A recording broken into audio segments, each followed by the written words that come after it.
I sat in the lawyer's office in downtown Phoenix, November sunlight slicing through the blinds, painting long, jagged rectangles across the faded gray carpet. The air carried the musty scent of old paper mixed with the faint, sour tang of a cold coffee cup someone had abandoned on the table. My shirt was the only one I still owned that wasn't wrinkled. Sleeves rolled up against the stubborn heat. Sweat traced warm lines down my back, even though the air conditioning fought desperately to keep the room cool. My name is Steve Mitchell. I'm 29, a cashier at the Walmart on the edge of town. Never in my life had I imagined I would be here, in a lawyer's office, waiting to hear the reading of my billionaire grandfather's will. Grandpa Rayan Mitchell had passed. Exactly a week ago. I had been the last hand he held in the emergency room. His fingers were ice cold, yet they squeezed mine gently, like he was trying to whisper something words couldn't capture. I didn't cry. I only nodded, as if I understood the things he hadn't managed to say. Across from me, my parents sat in stiff, awkward silence. My father, Martin Mitchell, 58, hair gray and unkempt, wore the same tired suit he showed up to other people's weddings in. He kept scrolling on his phone, glancing up as if he were waiting for a bus, not listening to the final testament of his own father. My mother, Matilda Mitchell, 56, blonde hair dark at the roots, crossed her legs, fingernails red and tapping impatiently on the armrest. They hadn't spoken to me or to each other since entering the office. I knew exactly what they were thinking. Grandpa had only one old wooden house up in the mountains. 3 hours away, leaky roof, rotting walls, mice running freely. To them today was just a formality. Sign the papers, collect whatever, and go home. I didn't care about the house. I only wanted to hear every word of the will, to feel connected to him just one more time. The lawyer, Kenneth Wardle, entered. Tall, thin, gold-rimmed glasses slipping down his nose, his voice deliberate, careful, like he feared shattering the fragile air. He set a thick folder on the desk, flipped through the pages, and cleared his throat. The last will and testament of Ryland James Mitchell, executed on October 12th last year, duly witnessed and notarized. My heart thundered, a storm behind my ribs. I wasn't hoping for money. I was hoping for a word, a sentence from Grandpa. Steve, I'm proud of you, or even the cabin is yours. Anything to remind me he was still watching. Still caring, Wardle's voice slowed, the room holding its breath. Then he read the line that would shatter the world I thought I knew. The entire residue of the estate, including all securities, investments, bank accounts, real property, and any related rights and interests, with a current estimated total value of 1.1 billion United States dollars, is bequeathed in its entirety to Martin Mitchell and Matilda Mitchell, as sole and equal co-heirs. The air seemed to vanish, leaving only the weight of disbelief. My parents' faces lit up with relief and greed, completely unaware of the storm that had just been. Ignited inside me, my hands shook, not with fear, but with a strange, burning clarity. For a moment I just sat there, letting the shock crawl over my skin like ice crawling through veins. My parents exchanged a glance, quick, triumphant, like predators recognizing their prey. Neither even spared a glance at me. My hands shook, not with fear, but with a strange, burning clarity. For a moment I just sat there, letting the shock crawl over my skin like ice crawling through veins.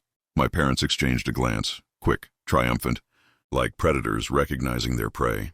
Neither even spared a glance at me. I wanted to speak, to scream, to ask how they could, how they dared, take everything Grandpa had left, everything he had built, and ignore me, the grandson who had spent his life longing for a word of approval. But no sound came. My voice had deserted me, replaced by a silent, simmering fury that felt heavier than any words I could muster. Martin leaned back in his chair, phone already back in hand, scrolling, pretending this wasn't monumental. Matilda tapped her nails with exaggerated precision. Their confidence, their arrogance, it was infuriating. I realized something that would sting far more than losing the inheritance.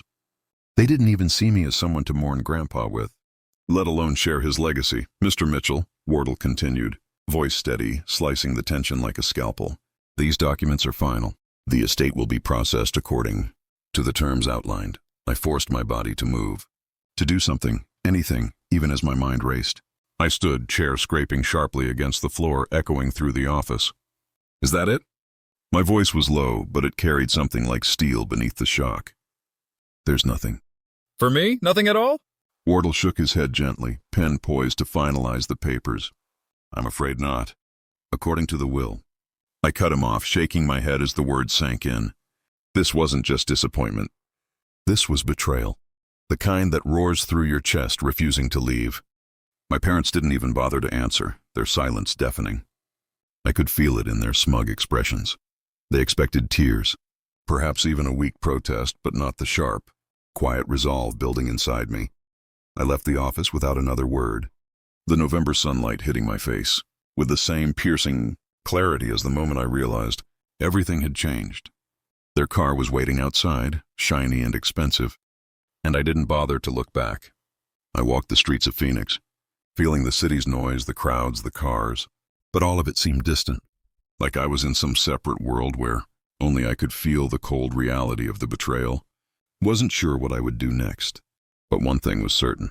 Steve Mitchell wasn't done yet. This wasn't just about the money anymore. This was about proving they had underestimated me, about showing them the grandson they had ignored could rise from the shadows they had tried to trap me in, and deep down, beneath the shock, beneath the anger, a plan began to form, quiet, patient, relentless. Before I continue, tell, from which place are you watching this story right now? Please subscribe and like the video for motivation. The following days were a blur of quiet observation. I returned to my small apartment, the peeling paint and flickering lights somehow comforting now, like a small anchor in a world gone mad. Every morning I woke with a knot in my chest, not from fear, but from the weight of what I had realized. My parents had always measured me in terms of worth, of what I could inherit, never who I was, and now, with Grandpa gone, their true colors were on full display. I watched them from the periphery, carefully, like a predator studying prey. Martin and Matilda seemed to float through life, confident that the billions Grandpa had amassed would only cement their arrogance. They talked on the phone in hushed, gleeful tones, booking trips, signing deals, and laughing at things that would never matter to me. Their joy was hollow, transactional, but I couldn't touch it, not yet. I knew I had to be patient. I needed to plan, and planning required time and observation. Money wasn't my goal, not yet. Understanding their weaknesses was. Martin was prideful, overconfident, quick to dismiss anything he didn't understand. Matilda was vain, always craving attention, susceptible to flattery and admiration. Both underestimated me completely. That was my advantage. I spent hours digging into every scrap of public record I could find: property deeds, corporate filings, small mentions in the business press.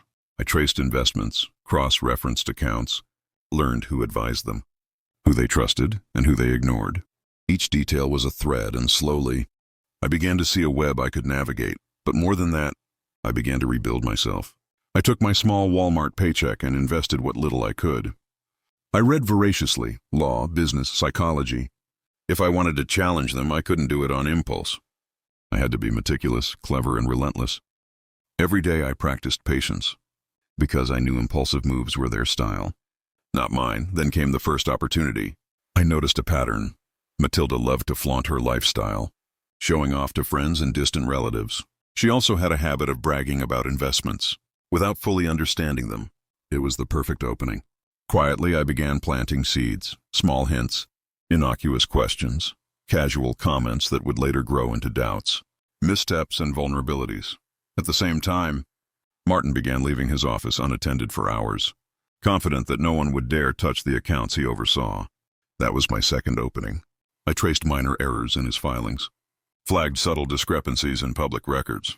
Nothing illegal, nothing that would immediately trigger suspicion, but enough to create tiny cracks in their seemingly flawless fortress. Each night, I returned home to my modest apartment, exhausted but exhilarated. I wasn't angry in the destructive sense anymore. I was angry in a focused, controlled sense. Every action I took, every step I planned, had a purpose. They had dismissed me, ignored me, but they had also underestimated the one thing that mattered. Steve Mitchell doesn't break. He waits, he learns, and then he strikes. And when that day came, oh, it would come. The world they had built on arrogance and greed would tremble, and I would make sure they never forgot the grandson they tried to erase. The first move was subtle, almost invisible, but the ripple it created was immediate.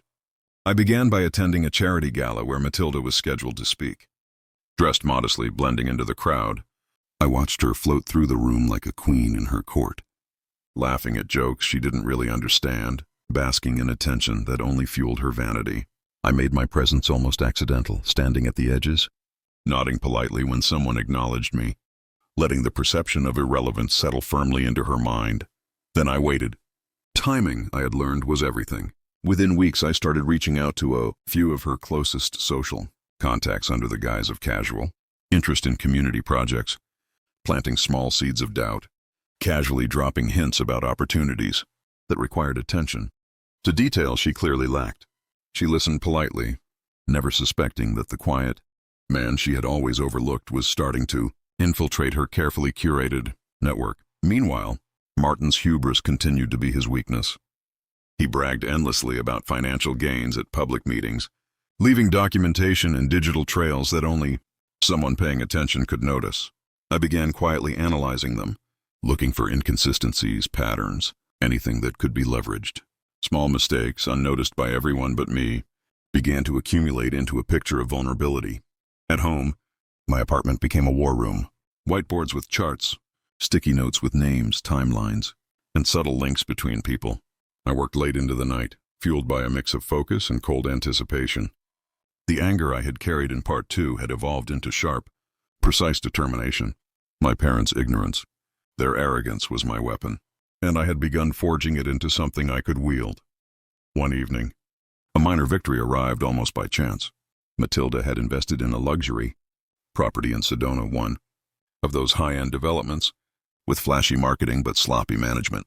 A minor dispute arose with the contractors over renovations, and I was the first to uncover that the contractors had made critical errors that could be legally contested. The information was small, seemingly insignificant, but to her, it would be alarming. I didn't confront her directly. I let the whispers reach her through mutual acquaintances, subtle enough that she thought it was her own paranoia, yet insidious enough to plant cracks in her confidence. And it worked. I could see it in her posture the next time I encountered her, a slight hesitation, a flicker of uncertainty she didn't understand. Martin, too, began showing the first signs of stress.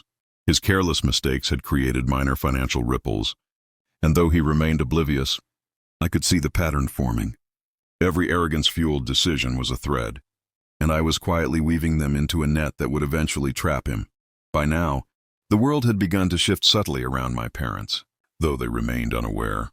Their empire, so carefully curated, was starting to show vulnerabilities they never imagined.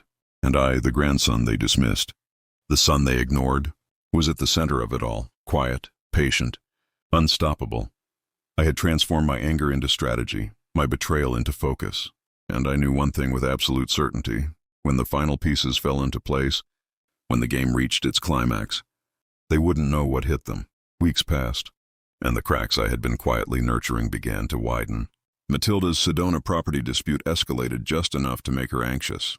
Her once impeccable network of friends and advisors started questioning her judgment, offering veiled advice and thinly disguised criticisms. She dismissed them at first, brushing off the unease, but I could see the doubt creeping in, subtle but undeniable. Martin, too, was showing signs of strain. The minor inconsistencies I had traced in his investments began to snowball. Reports piled up, partners asked questions, and he fumbled through explanations, confident that no one could see the pattern, but I did. Every misstep, every oversight, was a rung in the ladder I was building to climb back to what was rightfully mine. If not legally, then in terms of justice and reputation. Started using their own arrogance against them. Matilda loved public recognition. I orchestrated a series of events where her confidence in front of peers would be subtly undermined, leaving her flustered but unaware of the manipulations. Martin prided himself on control, yet I created small, calculated pressure points that forced him into defensive decisions. Exposing vulnerabilities in front of colleagues he considered loyal. All the while, I kept my own life minimal, almost invisible. Walmart shifts, late-night research, and careful observation of every interaction my parents had with the world. They thought I was still beneath notice, still the same powerless Steve they had always dismissed. They were wrong. Patience, subtlety, and knowledge were now my weapons, and they were sharpening every day. Then came the breakthrough. Matilda made a careless financial maneuver, signing off on a high-stakes transaction without reading the fine print. I caught it immediately, quietly alerting one of the stakeholders through a discreet, anonymous tip. The fallout was small at first, but it unnerved her, created whispers, and made her doubt herself. Her confidence, which had always been her armor, began to chip. Martin, in a fit of overconfidence, decided to confront a rival investor publicly, trying to assert dominance in a high-profile meeting. The result was predictable: errors, miscalculations, and public embarrassment. Nothing catastrophic, but enough to shake the foundation of his carefully curated image.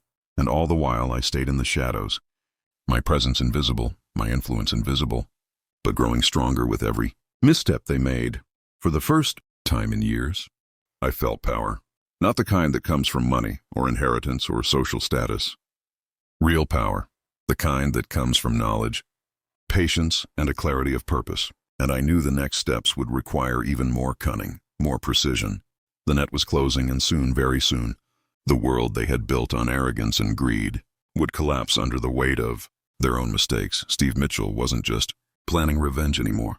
He was orchestrating inevitability. By now, the tension surrounding my parents had become almost tangible.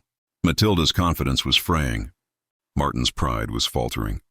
The very empire they had flaunted like armor was showing its first real cracks. And every tiny error they made felt like a signal that the time to act was near. Stayed meticulous, controlling every detail, observing from the shadows. Each phone call, each meeting, each casual decision they made was noted, analyzed, and catalogued. Their missteps weren't just evidence of their incompetence, they were stepping stones for me. Then came the moment I had been waiting for. Matilda received a formal notice regarding a significant investment that had gone south. She panicked, confused and desperate, fumbling with advisors who couldn't make sense of the situation either. I hadn't caused the mistake directly, but I had placed myself strategically to ensure she would stumble here, at this crucial juncture. And she did. Martin, desperate to salvage their reputation, decided to intervene personally, thinking his authority could turn the tide. But the more he tried to control, the deeper he fell into the trap I had quietly constructed. His public miscalculations compounded, while the whispers of concern and doubt among his peers grew louder. For the first time, he wasn't just uneasy. He was afraid of exposure, afraid of losing face, and yet I remained unseen, a shadow in the corner of their world, invisible but omnipresent. I had turned every moment of their arrogance into leverage, every error into opportunity. Each tiny misstep now felt orchestrated, a symphony of inevitability that I conducted silently. I allowed myself a quiet smile one night, sitting alone in my apartment with nothing but my notes, charts, and quiet focus. The culmination of weeks of observation, calculation, and patience had brought me here, the point where their unraveling had become unstoppable, and I was the only one who saw the pattern from start to finish. I didn't need to confront them yet. The game wasn't over, but victory was no longer a question. It was only a matter of timing. And Steve Mitchell, the grandson they dismissed, the man they had underestimated his entire life, was ready for the final act.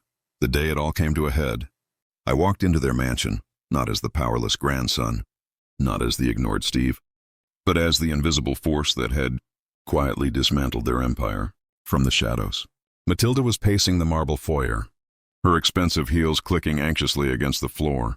Martin sat in the study, papers scattered around him, his face tight with frustration. Both were exhausted, stressed, panicked, and completely unaware that the storm had been orchestrated by the one person they had ignored all their lives. Didn't speak at first. I simply watched, letting them unravel under the weight of their own mistakes.